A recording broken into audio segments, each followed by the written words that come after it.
Kesir günleriniz gəlib ölkədə, soyuqda, istidə, qarda bəlkə də.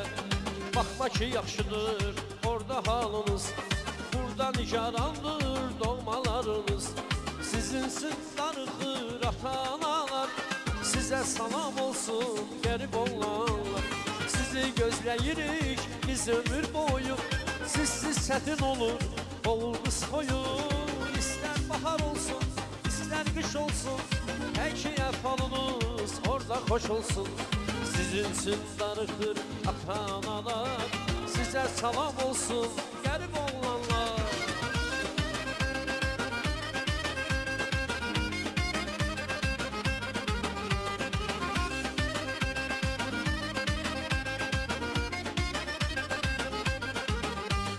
Siz qərib olmuşsuz qərib ölkədə, gününüz xoş keçir orada bəlkə də. Demirəm qayıdın bir də bəliksiz, harda yaşayırsınız özünüz bilərsiz. Sizin söz darıxır ata-analar, sizə salam olsun qərib oğlanlar. Sizi gözləyirik biz ömür boyu, sizsiz çətin olur oğul qız toyu. İstər bahar olsun, istər qış olsun, hər ki əhvalınız orada xoş olsun. Sizin üçün darıxır ata-analar, sizə salam olsun qərib oğlanlar.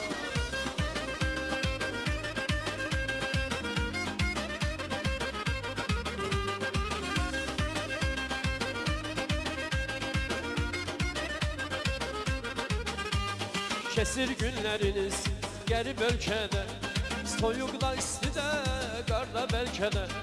Baxma ki yaxşıdır orada halınız, burada nigarandır doğmalarınız. Sizinsiz darıxır ata-analar, sizə salam olsun qərib oğlanlar. Sizi gözləyirik biz ömür boyu, sizsiz çətin olur oğul qız toyu.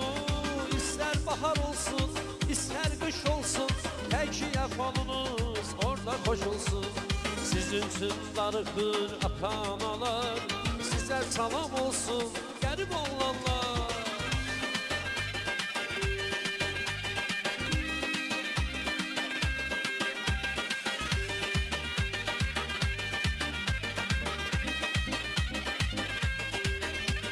Hüseyn Manaflının sözündə hikmət, sizdə darıxırsınız vətən üçün əlbət.